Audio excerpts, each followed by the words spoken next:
बहुत ज़्यादा शॉक में, एकदम एक्साइटमेंट में मैंने ट्रेड लगाया। शुरू में ही 5 मिनट में 4000 मेरा लॉस हो गया। क्यूरियोसिटी के चक्कर में उसका आंसर खोजने में मैंने 1 साल ट्रेडिंग की, जितनी अपनी सेविंग की थी सब लॉस कर दिया। अपना पोर्टफोलियो भी बेच के ट्रेडिंग कर दी थी, तो वो भी लॉस हो गया। करती गई स्टॉक मार्केट भी सीख रही थी। अचानक से फर्स्ट ईयर में ही किसी ने मुझे ट्रेडिंग से, फ्यूचर एंड ऑप्शन से इंट्रोड्यूस करा दिया।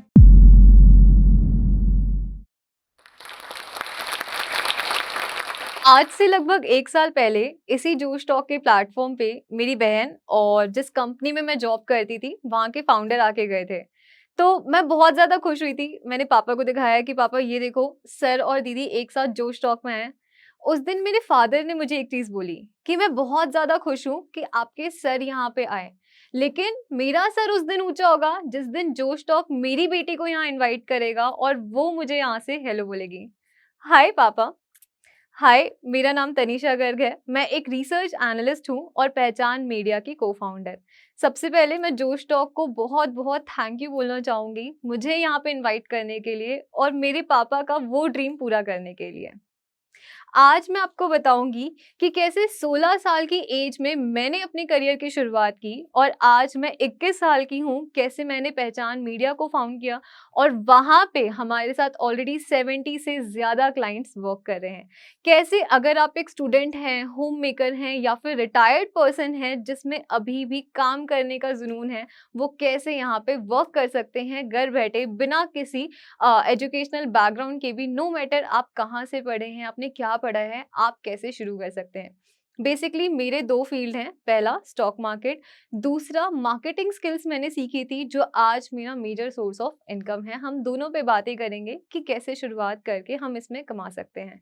एक्चुअली मेरी जर्नी की शुरुआत तो मेरी मम्मा ने सेकंड क्लास में ही करा दी थी। जब मुझे पहली बार स्टेज पे भेजा था स्पीच देने के लिए, उस दिन मम्मा ने मुझसे एक बात पूछी कि तनीषा, डर तो नहीं लग रहा?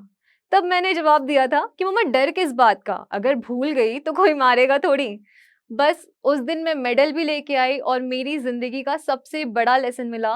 लेसन नंबर 1, जिस दिन मैंने अपने डर को हरा दिया, उस दिन मेरी हार तो अपने आप ही हार जाएगी।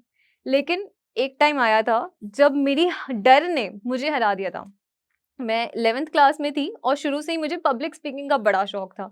लेकिन अभी तक हमेशा से अपनी ही सोसाइटी में, अपने ही होम टाउन में, बेसिकली अपनों के बीच, जैसे अपनी ही स्कूल में, हमेशा वहाँ एड्रेस किया था। तो मेरे स्कूल में एक कॉम्पिटिशन आया जहाँ पे ऑल ओवर इंडिया सारे ब्रांचेस पार्टिसिपेट करने वाले थे और जो कॉम्पिटिशन था वो भी किसी दूसरे शहर में था, वहाँ जाके करना था। मैं बहुत ज़्यादा नर्वस थी, तो मैंने पार्टिसिपेट ही नहीं किया। लेकिन अचानक से मेरी फ्रेंड जिसने पार्टिसिपेट किया था, उसके घर कॉम्पिटिशन के ठीक 1 दिन पहले कोई ट्रेजेडी हो गई और वो नहीं जा पाई, तो मेरे स्कूल वालों ने मुझे भेज दिया। मैं इतनी ज़्यादा डरी हुई, इतनी ज़्यादा नर्वस थी कि स्टेज पे जाके बिल्कुल ब्लैंक, एकदम चुप। वहाँ सामने जो ऑडियंस बैठी थी, वो इशारा कर रहे थे कि यार माइक तो ऑन करो, कुछ तो बोलो। लेकिन मैं बिल्कुल चुप और इतने में ही आगे रो में एक लड़की बैठी हुई थी, बहुत अच्छी डिबेट दी थी उन्होंने, बहुत अच्छा कॉम्पिटिट किया था, गोल्ड मेडल जीती वो हँसने लगी। उस दिन एक चीज़ और समझ आई कि जिस दिन मैं डर गई, ना सिर्फ मैं अपने आप को हराऊँगी, बल्कि दूसरों को मौका मिल जाएगा मुझ पे हँसने का। तो कभी डरना तो है ही नहीं। नेक्स्ट ईयर फिर से कॉम्पिटिशन आया, मैंने इस बार सामने से पार्टिसिपेट किया और अपने स्कूल के लिए 2 मेडल लेके आई। क्योंकि एक तो पिछले साल का भी कंपेंसेट करना था। देखने को तो एक छोटी-सी स्कूल की बात है, लेकिन उस दिन जो मैंने अपने डर को हराया, उससे आज भी मुझे लाखों की डील्स बहुत ईज़िली क्रैक करने को मिलती है। वही एक रीज़न था जो मैंने अपनी ₹8000 से जो जर्नी स्टार्ट की थी, कॉलेज टाइम में ही मुझे 60 लाख के भी पैकेजेस ऑफर हो गए थे, जो मैंने उस टाइम नहीं लिए थे। अब जैसे ही स्कूल ओवर हुआ, मुझे एक व्हाट्सएप ग्रुप में ऐड किया गया। व्हाट्सएप ग्रुप में एक इंटर्नशिप अपॉर्च्युनिटी आई, मैंने बिना कुछ सोचे समझे वो जॉइन कर ली थी। जॉइन की तो पता चला उनके कुछ कोर्सेज़ थे जो मुझे रैंडम लोगों को सेल करने थे और सेल करने पे मुझे कुछ कमीशन मिलता। मैंने बोला यार चलो ट्राई करते हैं। सबसे पहले खुद ही नज़र स्टॉक मार्केट पे चलेगी। इसी से शुरू किया, एक गूगल फॉर्म बनाया, इंस्टाग्राम पे सर्च किया, हैशटैग स्टॉक मार्केट, जो भी रैंडम बंदा दिख रहा था, I was sending that form to them and got no response on first day. I was so irritated, मैंने तुरंत ही इंटर्नशिप लीव कर दी। लेकिन सेकंड डे अचानक से पापा आए, पापा ने बोला यार ये घड़ी की वॉच की नई सीरीज़ आ रही है, ये लॉन्च होगी तो मैं इसे ज़रूर लूँगा, मुझे बहुत पसंद है। मैं चुपचाप अपने टेरेस पे गई, एक चीज़ सोची कि यार क्या हो गया, स्कूल से अभी-अभी निकली हूँ तो। अगर काश मेरे पास इतनी अपनी पर्सनल अर्निंग होती, काश मैं कमा रही होती, तो अपनी कमाई से जो मैं अपने फादर को घड़ी गिफ्ट करती, वो कितना खुश हो जाते। शायद कोई मेरी बात सुन रहा था, शायद कोई चाहता था कि ये विश इसकी पूरी हो जाए। अगले दिन मुझे इंस्टा पे डीएम में रिप्लाई आता है, can you please explain this form? मैंने सोचा यार इंटर्नशिप लीव कर दी तो क्या हो गया? अगर यहाँ ये बंदा कन्वर्ट हो गया मुझसे, मुझे कमीशन तो इसमें भी मिलेगा।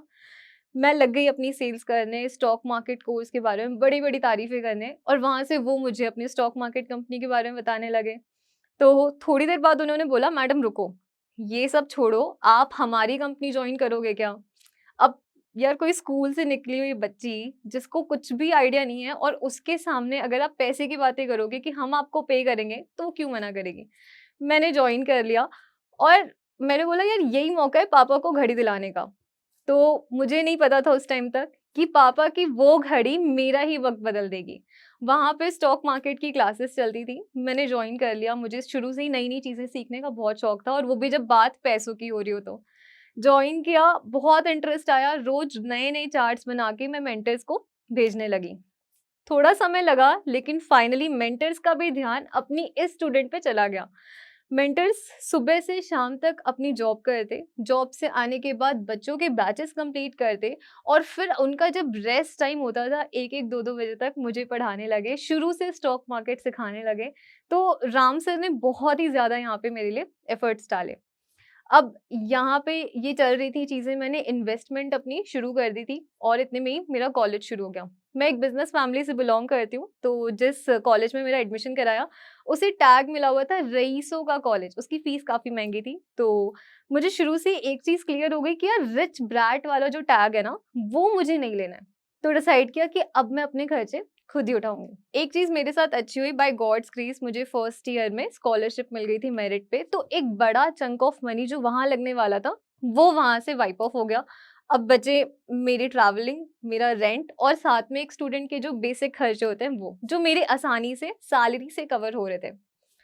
करती गई स्टॉक मार्केट भी सीख रही थी। अचानक से फर्स्ट ईयर में ही किसी ने मुझे ट्रेडिंग से, फ्यूचर एंड ऑप्शन से इंट्रोड्यूस करा दिया।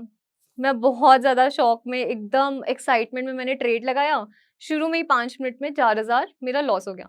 उस टाइम 4000 मेरे काफ़ी बड़ी बात थी कॉलेज टाइम पे। 4000 लॉस हुआ तो एक क्वेश्चन अराइज़ हुआ कि यार आज जो मैंने ये 4000 गँवा दिए हैं, ये कमाए किसने? बस क्यूरियोसिटी के चक्कर में उसका आंसर खोजने में मैंने 1 साल ट्रेडिंग की, जितनी अपनी सेविंग की थी सब लॉस कर दिया। साथ ही साथ एक और मैंने बहुत अच्छी चीज़ की थी, अपना पोर्टफोलियो भी बेच के ट्रेडिंग करती थी, तो वो भी लॉस हो गया। यहाँ पे मुझे एक और लर्निंग मिली, लर्निंग नंबर 2, कभी भी अपनी वेल्थ बेच के आप पैसा कमाने की कोशिश मत करना। इन्वेस्टमेंट आपकी वो वेल्थ है जो आपके पुश्तों को भूखा नहीं रहने देगी और ट्रेडिंग आपकी वो इनकम है जो आपके घर खर्च निकालेगी। अब यहाँ पे इन्वेस्टमेंट में भी मैंने एक गलती की थी। मैंने कुछ शेयर या तो बहुत ऊपर यानी महँगे दाम पे ले लिए थे, या तो बिल्कुल पेनी शेयर ले लिए थे जो मुझे लगा यार सस्ता है, इससे नीचे क्या ही जाएगा। बट वो चला जा रहा था इससे नीचे। तो फिर उस टाइम पे मेरे बॉस जो कंपनी के थे, वो ट्रेडिंग में 18 साल से हैं, हैरी सर मेरे गार्जियन, उन्होंने मुझे एक चीज़ समझाई कि देख, बुल कभी महँगा नहीं होता, बियर कभी सस्ता नहीं होता। लर्निंग नंबर 3, तो हमेशा बुल में पैसा लगाना है, बियर कितना भी सस्ता हो जाए, उस पे पैसा नहीं लगाना है। और स्टॉक मार्केट से लेकर आज अपनी कंपनी फ़ॉर्म करने तक सर ने जो मेरा साथ दिया, वो हमेशा ही, कभी वो पीछे हटे ही नहीं अपना सपोर्ट दिखाने से। यहाँ पे मेरी इन्वेस्टमेंट सुधरने लगी थी, 500-600% आरओआई मुझे ईज़िली अब काफ़ी स्टॉक्स में मिलने लगे थे। एक स्ट्रैटेजी मैं आप लोगों से भी शेयर करना चाहूँगी, whether you want to go for investment और स्विंग ट्रेडिंग, आपकी दोनों में ही इसमें अच्छे आरओआईज़ आ सकते हैं। फर्स्ट, आप ने देखा होगा bulk, block and insider deals आती हैं, जिसका डेटा आपको ईज़िली, प्रमोशन नहीं है, कहीं भी वीडियो में प्रमोशन नहीं है, स्टॉक एज या एनएसई की भी वेबसाइट पे ईज़िली मिल जाते हैं ये डेटाज़। मैं उसको फॉलो करने लगी बिकॉज़ एक्चुअल वॉल्यूम वहीं पे है, ऑपरेटर तो वहीं एंट्री ले रहे हैं। मेरा फोकस शुरू में ही स्टॉक मार्केट में ऑपरेटर पे ही था कि ऑपरेटर कहाँ पे आ रहा है। अब यहाँ पे भी बहुत ज़्यादा मैनिपुलेशंस हैं बिकॉज़ कई बार पंप एंड डंप सिचुएशन आ जाती है, उसको कैसे इग्नोर करना है। स्टॉक की लिस्ट डेली आएगी, डेली आप उसको ट्रैक करो। वो स्टॉक्स निकालो जिसके चार्ट बॉटम लेवल पे आपको वॉल्यूम दिख रहा है, बॉटम लेवल पे बाइंग दिख रही है। दूसरा, कभी भी अगर किसी चार्ट में बहुत ज्यादा सर्किट्स लगते हैं, अपर सर्किट लोअर सर्किट दोनों ही, तो उसको इग्नोर करना। अपर सर्किट में तो बहुत मजे आएंगे, लेकिन जब वो लोअर सर्किट लगेगा ना, तो वहां पे निकलना मुश्किल हो जाएगा। तो सेकेंड चीज, इसको इग्नोर करना है। थर्ड क्राइटेरिया, मैं हमेशा फंडामेंटल्स की कुछ बेसिक चीजें चेक कर लेती हूँ। जब आप लिस्ट निकालोगे, आपको एक चीज कॉमन मिलेगी, इस लिस्ट में मोस्ट ऑफ द स्टॉक्स में जो आप इनका पीएनएल स्टेटमेंट देखोगे, वो 0101 में मूव हो रहा होगा। वो अगर आ रहा है तो वहां पे इग्नोर करना, बिकॉज वो मैनिपुलेशन है। अच्छे स्टॉक्स होंगे तो सेल्स हमेशा ऊपर जाती हुई नजर आएगी। अगर आपको वीक में एक स्टॉक भी ऐसा मिल गया, वही आपको पूरे हफ्ते का पैसा कमा के दे देगा। तो फर्स्ट स्ट्रैटेजी मुझे यहाँ से मिली। अब इन्वेस्टमेंट में तो अब मैं प्रॉफिट में आ चुकी थी, लेकिन ट्रेडिंग में अभी भी लॉस में थी। फिर वहां पे मेरे मेंटर निशांत सर ने मुझे एक बहुत बड़ी लर्निंग दी। लर्निंग नंबर 4, कि तुम्हें पता है उस टाइम पे F&O में सिर्फ 2% लोग प्रॉफिटेबल थे, आज 8-10% का डेटा आता है। अब ये 2% दो कैटेगरीज में डिवाइडेड है। पहला वो 75% जो एक्चुअली महीने का और दिन का सिर्फ 500 रुपए कमा रहा है। दूसरा वो 25% जो एक्चुअली क्रीम ट्रेडर्स है। अब तुम अभी अभी मार्केट में आए हो, तुमने कैसे ये सोच लिया कि तुम सीधा उस सेकंड कैटेगरी का हिस्सा बन जाओगे? पहले फर्स्ट में तो आके दिखाओ, डेली कंसिस्टेंटली आप 500 रुपए तो कमा के दिखाओ। वो खुद में एक बहुत बड़ा चैलेंज है। बस मैं लग गई ये चैलेंज पूरा करने। करते करते उस टाइम तक मैं सेकेंड ईयर में पहुंच चुकी थी। आई गेस हमारे सेकेंड ईयर में भी मैं हाफ में पहुंच गई थी, 1.5 साल हो गए थे कॉलेज को। तो जब मैं अपने आसपास देखती, तो मेरे बहुत सारे बैचमेट्स के पार्टनर हैं, साथ में पार्टीज कर रहे हैं, लेकिन मुझे कभी इस चीज का अखरा ही नहीं कि यार मेरा कोई पार्टनर नहीं है, because I was in best relationship. Yes, best relationship, relationship with bank Nifty. Bank Nifty मेरा बेस्ट पार्टनर है। इसकी कुछ रीजन है, सिंपल। पहले, मेरे खर्चे उठाता है। दूसरा, थोड़ा टाइम लगा इसको समझने में, इसको पटाने में, लेकिन अब मुझे बहुत अच्छे से समझने लगा है। तीसरा, रोज जितना ज्यादा मैं इसको समझती हूँ, उतना ज्यादा ये मुझे और पसंद आने लगा है। अब यहाँ पे भी एक लर्निंग मुझे मिली। लर्निंग नंबर 5, कभी भी एक पार्टनर को छोड़ के दूसरे अफेयर्स मत करना। जब जब मैंने बैंक निफ्टी को छोड़ के किसी और इंडेक्स में, किसी और स्टॉक में ट्रेड करने की कोशिश की है, हमेशा ठोकर खाई है। तो किसी एक सिक्योरिटी को पकड़ लो, उसी में मास्टर कर लो, वो आपको पूरे मार्केट का पैसा कमा के दे देगी। अब आपको यहाँ पे भी मैं एक छोटी सी स्ट्रैटेजी शेयर कर दूं कि जब भी आपको इन्वेस्टमेंट करनी है या ट्रेड लेना है, हमेशा हम FII और DII का डेटा देखते हैं।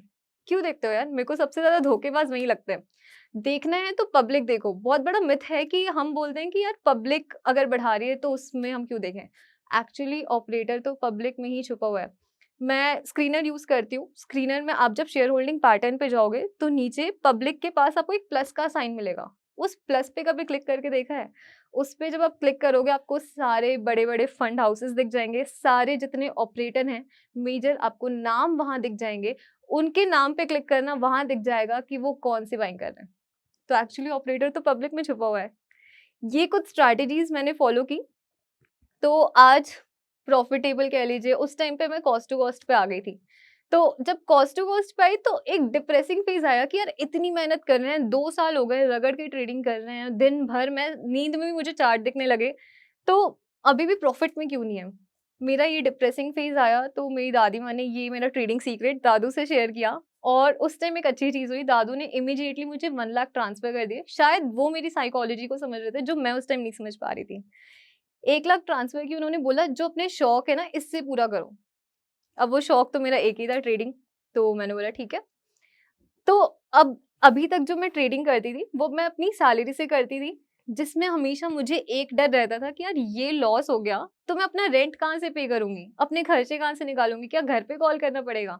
लेकिन अब चूंकि दादू ने मुझे सामने से पैसे दे दिए थे, तो उस पे मेरी कोई डिपेंडेंसी ही नहीं थी। वो चले भी गए तो मेरा ऐसा कुछ नहीं था कि मेरी कोई चीज रुक जाएगी।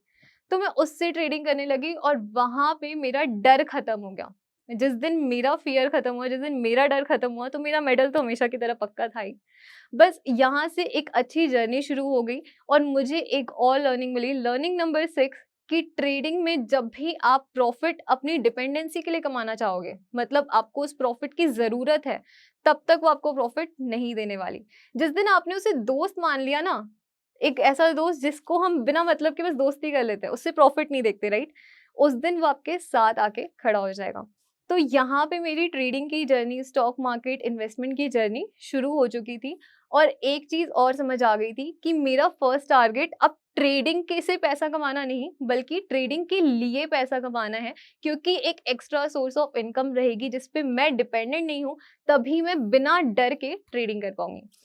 एक बहुत इंपॉर्टेंट चीज़ है, छोटी-सी चीज़ है जिसको हम सब इग्नोर कर देते हैं, बट काफ़ी मायने रखती है कि जब हम ट्रेडिंग करते हैं, एक्चुअली अगर स्टॉक मार्केट या इसी देख रहे हैं वीडियो, तो लॉस तो सबका होता है यार, मेरा भी हुआ, आपका भी होता होगा। उस टाइम एक डिप्रेसिंग फेज़ आता है, कहते हैं ना दोस्त एक ऐसी चीज़ है जिसे हम खुद चूज़ कर सकते हैं।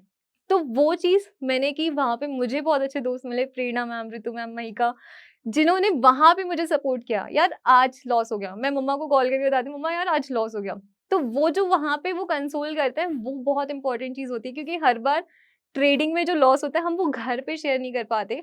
बट ये 4 लोग मुझे ऐसे मिले जिनसे मैं बहुत खुश होके खुल के अपनी चीज़ें शेयर कर पाती थी। इसीलिए ट्रेडिंग में स्ट्रैटेजी सीखने से पहले कोई दोस्त पटा लो, ताकि कल को जब लॉस हो तो वो आपकी साइकोलॉजी, वो आपका उस टाइम पे कंसोल करने के लिए कोई होना चाहिए। अब बात आती है वो स्किल्स की जो मैंने एक्स्ट्रा सोर्स ऑफ इनकम के लिए शुरू की, क्योंकि अब मुझे एक एक्स्ट्रा पैसे चाहिए थे जिस पे मैं डिपेंडेंट नहीं हूँ, जो चले भी गए तो मुझे मेरे यहाँ पे रेंट और एक्सपेंसेस पे कोई फर्क नहीं आना चाहिए। तो ये ऐसी स्किल्स हैं जो आप किसी भी बैकग्राउंड से आते हो, नो मैटर कि आपका कॉमर्स या फिर साइंस ही बैकग्राउंड होना चाहिए, किसी भी बैकग्राउंड से आते हो, आप रिटायर्ड पर्सन हो जिसमें अभी भी जुनून है वो काम करने का, वो भी ये चीज़ें कर सकते हैं। आगे मैं आपको बताऊँगी कि इसके लिए आपको क्लाइंट्स भी कहाँ से मिलेंगे। सबसे फर्स्ट, कंटेंट राइटिंग। एक-एक लाइन लिखने के, एक-एक टैगलाइन लिखने के पैसे ले सकते हो। एक-एक पर वर्ड के, जब आप आर्टिकल लिख रहे हो, या पर स्क्रिप्ट के भी आप चार्ज कर सकते हो। सर्फ एक्सेल का दाग अच्छे हैं। ये 3 वर्ड करोड़ों में बिक गए थे यार। Second, graphic designing and video editing. कहीं टाइम वेस्ट करने की जरूरत नहीं है, सीधा आप एडोब के सॉफ्टवेयर से शुरू करना। Third, website development, social media marketing, SEO. इसके लिए बहुत सारे फ्री कोर्सेज यूट्यूब पे। कभी अगर पेड ज्वाइन कर रहे हो तो ध्यान रखना कि क्या वो कंपनी आपको आगे चल के अश्योर्ड इंटर्नशिप या जॉब दिला रही है क्या। अगर दिला रही है तो ही आप पेड की तरफ जाना। फोर्थ, अगर ये कर लिया तो बेस्ट है। रिसेंटली मैं एक इवेंट में गई थी जिसमें नितिन गडकरी जी मिले थे। उन्होंने बड़ी सिंपल बात समझाई कि जब से हमारा ट्रांसपोर्ट एआई के साथ जुड़ा है, तब से जो स्पीड है वो 3x हो गई है, यानी ग्रोथ 3 टाइम्स बढ़ गई है। तो हमेशा एआई इज द फ्यूचर। अगर ये सीख लिया तो आपको कहीं और जाने की जरूरत नहीं है। लैंग्वेजेस सीख लो, जावा, पाइथन, वेबसाइट ऐप डेवलप करना सीख लो, या फिर सिंपल एआई टूल्स जैसे चैट जीपीटी पे प्रॉम्प्ट डालना भी अगर आप सीख जाते हो, तो इससे बढ़कर कोई और स्किल हो ही नहीं सकती फिलहाल। तो ये कुछ स्किल्स थी जिस पे मैंने फोकस किया था। अब सीख तो हमने लिया, लेकिन क्लाइंट्स कहाँ से लाए? 3 ईज़ी तरीके हैं। फर्स्ट, नौकरी, इंटर्नशाला, इंडीड, ये सबने देखा होगा, राइट? सबने अप्लाई किया होगा। यहाँ पे आपका सबसे ज़्यादा पोटेंशियल क्लाइंट है, बिकॉज़ यहाँ पे वो डेली रिक्वायरमेंट्स डालते रहते हैं। एक अच्छा सा पोर्टफोलियो बनाओ, रेज्यूमे नहीं, जॉब नहीं करनी, पोर्टफोलियो बनाओ, पोर्टफोलियो उनको भेजो। एक और मेरिट इसलिए है क्योंकि वहां पे उनका बजट आपको पहले ही शो हो जाता है। उससे अगर आप स्टार्ट कर रहे हो अभी, तो थोड़ा कम पिच करना ताकि इजीली वो कन्वर्ट हो जाए, वो भी खुश, आप भी खुश, विन विन सिचुएशन। दूसरा तरीका, ये जो स्किल्स मैंने बताई ये कहाँ काम आएंगी, किसको जरूरत है? पहला, सोशल मीडिया इन्फ्लुएंसर या तो जो है या तो बनना चाहता है।